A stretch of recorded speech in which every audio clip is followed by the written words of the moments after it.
Se inscreva no canal e clique no gostei. O sol é para todos a 31, quase tão bem como os do meu pai. Fora ele que nos trouxera, a mim e ao Gen, ao mundo, que tinha nos tratado de todas as doenças infantis conhecidas pelo homem, incluindo aquela vez em que o Gen caiu da casa da árvore, de maneira que era considerado um grande amigo da família. O Dr. Reynolds disse que se tivéssemos sido crianças mais difíceis as coisas teriam sido diferentes, mas nós duvidávamos disso. Atravessou a porta e disse: "Meu Deus", veio direito a mim e disse: "Você ainda está de pé", e mudou de rumo. Ele conhecia todos os cantos da casa. Também sabia que, se eu estava em mau estado, então o Gen com certeza também estaria. Depois de 10 longas eternidades, o Dr. Reynolds voltou. "O Gen está morto?" perguntei. "Longe disso", disse ele, pondo-se de cócoras na minha frente. "Tem um galo na cabeça igual ao teu e um braço quebrado. Escute, olha para aquele lado." Não vire a cabeça, só os olhos. Agora olha para o além. Me parece tem uma fratura no local complicado, no cotovelo, como se alguém tivesse tentado arrancar-lhe o braço. Agora, olha para mim. Então não está morto. Não ou. O Dr. Reynolds se levantou. "Esta noite não posso fazer muito mais", disse ele, "exceto tentar pô-lo o mais confortável possível. Vamos ter de tirar uma radiografia do braço. Parece-me que vai andar com o braço ao lado e afastado do corpo por uns tempos. Mas não se preocupe que ele vai ficar como novo. Os rapazes curam-se depressa na idade dele." Enquanto falava, o Dr. Reynolds observava-me, tocando ligeiramente com o dedo no galo que se formava na minha testa. "Não se sente quebrada, né?" Aquela pequena piada do Dr. Reynolds me fez sorrir. "Então acha mesmo que ele não está morto?" Ele pôs o chapéu. "Posso estar errado, mas acho que ele está bem vivo. Apresenta todos os sintomas. Vai lá dar uma olhadela quando eu voltar." Decidimos juntos. Os passos do Dr. Reynolds eram vivos e joviais. Os do Sr. Equitate não. As suas pesadas botas castigavam o estrado da varanda. Abriu a porta de forma estranha e disse o mesmo que o Dr. Reynolds tinha dito quando entrou. "Está bem, Scout?" acrescentou. "Estou sim, senhor. Mas vou ver o Gen. O Atticus está com ele lá dentro." "Eu vou contigo", disse o Sr. Tate. A tia Alexandra tinha tapado a luz de leitura do Gen com uma toalha e o seu quarto estava sombrio. O Gen encontrava-se deitado de barriga para cima. Tinha uma marca bastante feia num dos lados do rosto. O braço esquerdo estava estendido, afastado do corpo. O cotovelo estava ligeiramente dobrado, embora para o lado errado. O Gen tinha a testa franzida. "Gen", foi o Atticus que falou. "Ele não consegue te ouvir, Scout. Está tão apagado como uma luz." Ele estava acordado, mas o Dr. Reynolds colocou-o para dormir. "Sim, pai." Afastei-me. O quarto do Gen era grande e quadrado. A tia Alexandra estava sentada numa cadeira de balanço ao lado da lareira. O homem que trouxera o Gen estava de pé em um canto, encostado na parede. Devia ser algum homem do campo que eu não conhecia. Provavelmente devia ter estado no desfile e estaria ainda pelas redondezas quando tudo aconteceu. Deve ter ouvido os nossos gritos e foi correndo. O Atticus estava ao lado da cama do Gen. O Sr. Equitate ficou parado na soleira da porta. Tinha o chapéu nas mãos e uma lanterna saindo do seu bolso das calças. Estava com a sua roupa de trabalho. "Entre, Eck", disse o Atticus. "Então, descobriu alguma coisa?" "Não consigo imaginar alguém suficientemente baixo para fazer uma coisa destas, mas espero que o tenha encontrado." O Sr. Tate fungou. Olhou gravemente para o homem que estava no canto, cumprimentou-o, olhou em volta para o Gen, para a tia Alexandra e depois para o Atticus. "Sente-se, Sr. Finch", disse, em tom afável. "Vamos todos nos sentar." "Sente-se naquela cadeira, Eck. Eu vou buscar uma na sala." O Sr. Tate sentou-se na cadeira da escrivaninha do Gen. Esperou que o Atticus voltasse e se acomodasse. Perguntei-me por que é que o Atticus não tinha trazido uma cadeira para o homem do canto. Mas o Atticus conhecia melhor as maneiras das pessoas do campo do que eu. Alguns dos seus clientes do campo amarravam seus cavalos de orelhas compridas nas cerejeiras, no quintal dos fundos. E era normal Atticus realizar as suas reuniões nos degraus dos fundos. É possível que este devia sentir-se mais confortável assim. "Sr. Finch", começou o Sr. Tate, "vou lhe dizer o que encontrei." "Encontrei um vestido de menina. Está no meu carro." "É teu, o vestido, Scout?" "É sim, senhor, se for cor-de-rosa e plissado", disse eu. O Sr. Tate comportava-se como se estivesse no banco das testemunhas. Ele gostava de dizer as coisas à sua maneira, sem ser interrompido pela acusação ou pela defesa. Às vezes, demorava um bom bocado. "Encontrei uns pedaços muito estranhos de tecido colorido cor de lama." "É da minha fantasia", Senhor, Tati. O senhor Tati percorreu lentamente as coxas com as mãos. Coçou o braço esquerdo e pôs-se a investigar a pedra da lareira do quarto. Depois pareceu mais interessado na própria lareira em si. Passou os dedos pelo seu nariz comprido. O que é que se passa?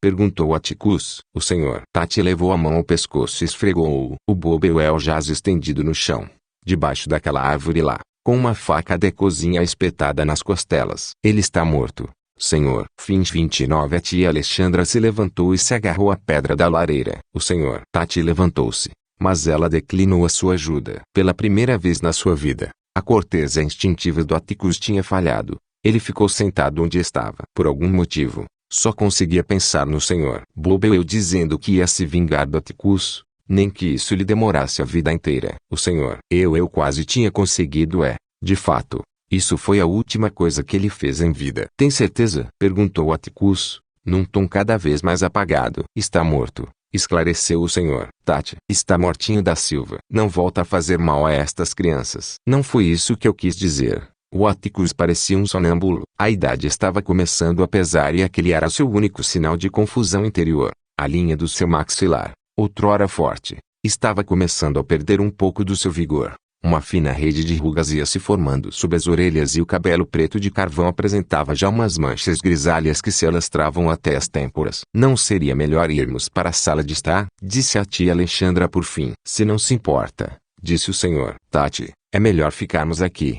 Isto é, se não fizer mal a alguém. Quero olhar para os seus ferimentos enquanto as Scout nos conta o que aconteceu. Importam-se que eu saia? Perguntou ela. Há uma pessoa a mais aqui. Essa pessoa sou eu. Se precisarem de mim, estarei no meu quarto. Atticus. A tia Alexandra dirigiu-se para a porta, mas parou a meio e virou-se. Atticus, eu tinha um pressentimento sobre esta noite.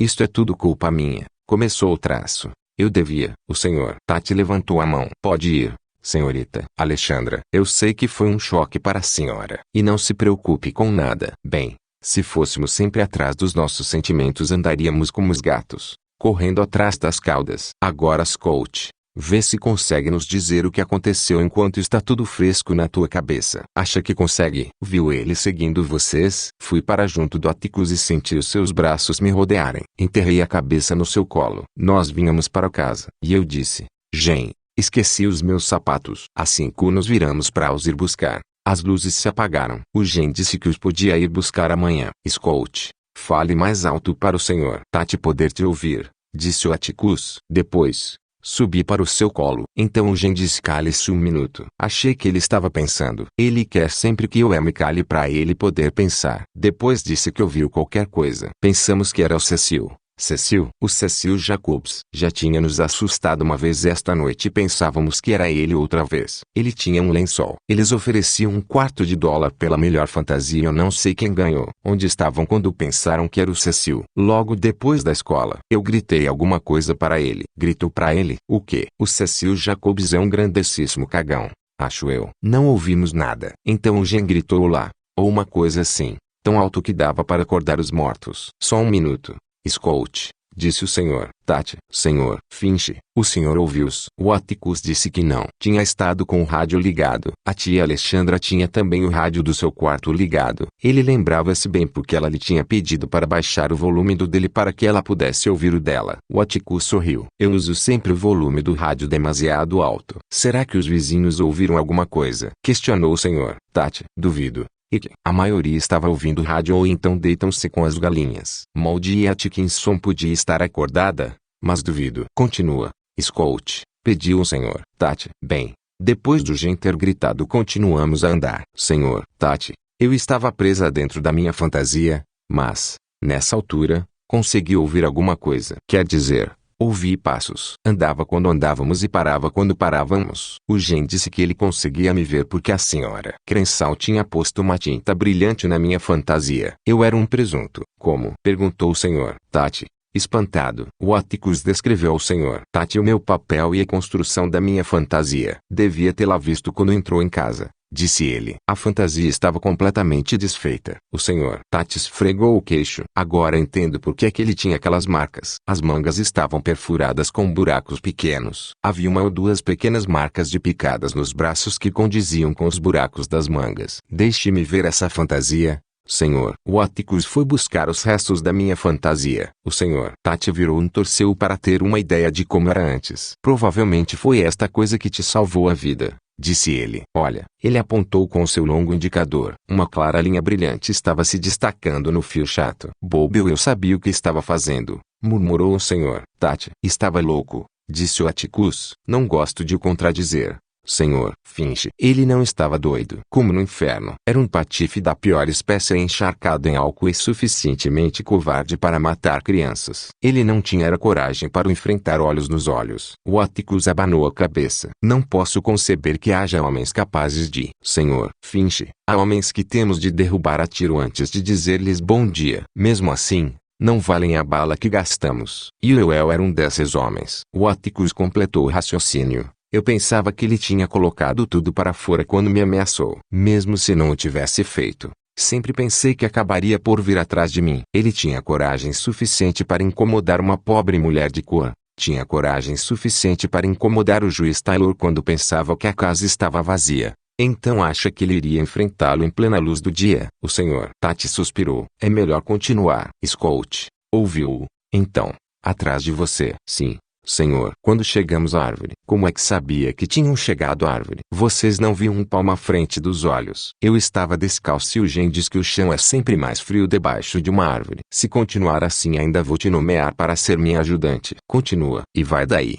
De repente, alguma coisa agarrou em mim e esmagou a minha fantasia. E depois acho que me atirei pro chão. Houve uma confusão danada perto da árvore parecia que estavam brigando contra o tronco. E depois o Gen me encontrou e começou a me arrastar para a estrada. Alguém, acho que o Senhor, eu atirou ele no chão. Brigaram mais um pouco e depois ouvi um barulho estranho. O Gen gritou parei. Aquele barulho tinha sido o braço de Gen. Bem, o Gen gritou e depois não voltei mais a ouvir e a seguir. Acho que o Senhor, eu tentou me apertar o pescoço até a morte. Acho que o Gen deve ter se levantado. E é tudo o que sei. E depois, o Senhor Tati olhava-me atentamente. Alguém andava aos tombos e aos tropeções com uma tosse de morrer. No princípio pensei que era o Gen, mas não parecia ele. Por isso procurei do Gen pelo chão. Achei que o Atticus tinha vindo nos ajudar e que estava cansado. E quem era essa pessoa? Ora, ele está ali. Senhor Tati, ele aqui pode lhe dizer o nome. Enquanto dizia isto, apontei para o homem que estava no canto, mas baixei rapidamente o braço para o Atticus não me dar uma descompostura por apontar. Era falta de educação apontar para as pessoas. O homem continuava encostado na parede. Ele já estava encostado na parede quando entrei, com os braços cruzados sobre o peito. Quando apontei, ele baixou os braços e encostou as palmas das mãos na parede. Eram mãos brancas, aliás, de um branco demasiado doentio, que nunca tinham visto o sol, tão brancas que brilhavam contra a parede creme, sob a luz fraca do quarto do Gen. Desviei o olhar das mãos para as suas calças de caqui manchadas de areia. Os meus olhos viajaram desde o seu tronco fino até a camisa de ganga rasgada. O seu rosto era tão branco como as mãos, excetuando uma sombra no queixo afilado. O seu rosto era tão magro que parecia ter sido talhado a canivete. A boca era grande, tinha umas leves depressões, quase delicadas, nas têmporas e os seus olhos cinzentos eram tão pálidos que pensei que era cego. O cabelo era fino e sem vida, apresentando uma ligeira penugem no alto da cabeça. Quando apontei para ele, as palmas das mãos escorregaram ligeiramente, deixando marcas de gordura e suor na parede, e enfiou os polegares no cinto. Foi balançado por um pequeno e estranho espasmo, como se tivesse ouvido o ruído de unhas contra um quadro de ardósia. Mas quando o encarei com espanto, a tensão começou lentamente a desaparecer do seu rosto. Os seus lábios separaram-se num sorriso tímido e a imagem do nosso vizinho ficou subitamente turbada pelas lágrimas que, de repente, me encheram os olhos. Olá, Bo, disse eu. 30 Senhor. Arthur, querida, interrompeu Atticus, corrigindo-me delicadamente. Jean-Louise, lhe apresento o Senhor Arthur Hadley. Acho que ele já te conhece. Só Atticus para, numa altura como aquela, conseguir me apresentar com tamanha candura ao Bo Hadley. Mas o Atticus era assim mesmo. O Bo testemunhou a forma como, instintivamente, me esgueirei para a cama onde o Gen estava dormindo, pois o mesmo sorriso tímido inundou-lhe o rosto. Corada, tentei disfarçar o meu embaraço, aproveitando para cobrir o Gen. Não lhe toque, disse o Atticus. O Sr. Equitati estava sentado olhando atentamente para o Bo através dos seus grossos óculos de tartaruga. Preparava-se para dizer qualquer coisa quando o Dr. Reynolds irrompeu pelo corredor. Todos lá para fora, ordenou. Mal entrou no quarto. Boa noite, Arthur. Desculpa, mas não reparei em ti da primeira vez que estive aqui. A voz do Dr. Reynolds era tão viva e natural como os seus passos. Era como se, de fato, sempre tivesse dito aquilo na vida. Descoberta que, aliás, me espantava muito mais do que propriamente estar no mesmo local que o Bull Hadley. Mas é claro, até o Bull Hadley tinha direito a ficar doente às vezes. Por outro lado, essa ainda era uma das minhas grandes dúvidas. O Dr. Reynolds carregava um grande pacote embrulhado em papel de jornal. Pousou sobre a escrivaninha do Gen e despiu o casaco. Então, já está convencida que ele está vivo? Eu te digo como tirei a prova dos 9. Quando tentei examiná-lo, ele me deu um pontapé daqueles. Tive de pôr ele para dormir para conseguir lhe tocar. Agora, se mexa, disse-me.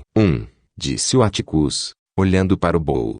Vamos lá para fora para a varanda. Há muitas cadeiras lá fora e a noite ainda está suficientemente quente. Perguntei-me por que é que o Atticus estava nos convidando para a varanda em vez da sala. Mas depois compreendi. As luzes da sala eram demasiado fortes. Saímos em fila. Primeiro o Sr. Tate. O Atticus ficou à porta, esperando que saíssemos à sua frente. Depois, mudou de ideias e seguiu o Sr. Tate. As pessoas têm o hábito de cumprir as suas rotinas diárias, mesmo nas condições mais estranhas. E eu não era a exceção. Vem, Sr. Arthur, ouvi-me dizer. Sei que não conhece bem a casa. Deixe que eu leve o senhor até a varanda. Ele olhou para mim e acenou com a cabeça. Conduziu através do corredor, passando pela sala. Não quer se sentar, Sr. Arthur? Esta cadeira de balanço é muito confortável. De repente, a minha pequena fantasia sobre ele adquiria de novo vida. Ele ia sentar-se na varanda. Estamos tendo sorte com o tempo. Não é verdade, Sr. Arthur?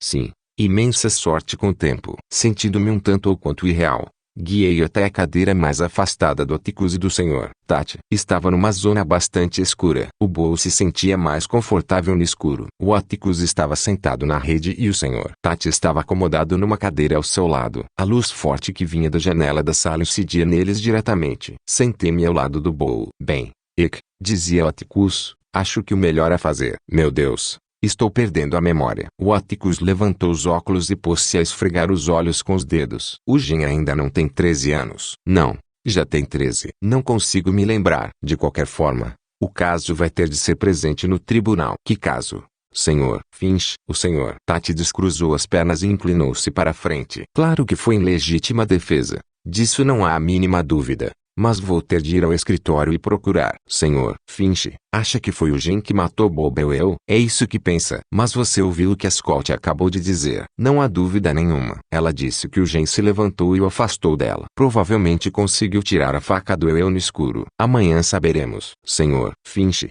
Sr. Finch. Espere um momento. Interrompeu o Sr. Tate. Não foi o Gen que esfaqueou Bob Ewell? Por momentos, o Atticus permaneceu em silêncio. Olhou para o Sr. Tate como se estivesse agradecido pelo que este tinha dito. Mas depois o Atticus abanou a cabeça. É muito simpático da sua parte e sei que me faz por ter um grande coração. Mas não faça isso. O Sr. Tate levantou-se e foi até a extremidade da varanda. Cuspiu para os arbustos. Meteu as mãos nos bolsos e encarou o Atticus. Mas fazer o quê? Perguntou. Peço desculpa se lhe falei bruscamente. Disse o Atticus Mas ninguém vai abafar isto. Eu não funciono assim. Ninguém vai abafar nada, Sr. Finch. A voz do Sr. Tate era calma, mas as suas botas estavam de tal forma plantadas nas tábuas da varanda que até pareciam ter germinado ali. Eu não compreendia a natureza da discussão que se estava se desenvolvendo entre o meu pai e o xerife. Foi a vez do Atticus se levantar e ir até ao extremo da varanda. Pigarreou. Fez H''RM e cuspiu para o pátio. Levou as mãos aos bolsos e encarou o Sr. Tate. Você não o disse abertamente, mas sei o que está pensando. Obrigado, Jean-Louise. E virou-se para mim. Disse que o Gen tirou o Sr. Eu de cima de ti, não foi? Sim, senhor. Foi o que eu pensei. Agradeço-lhe do fundo do coração. Mas não quero que o meu filho comece a sua vida com este espectro sobre a sua cabeça. A melhor maneira é trazer tudo isto à luz do dia. E é melhor que todo o condado venha em peso para assistir e traga a final da parte 31.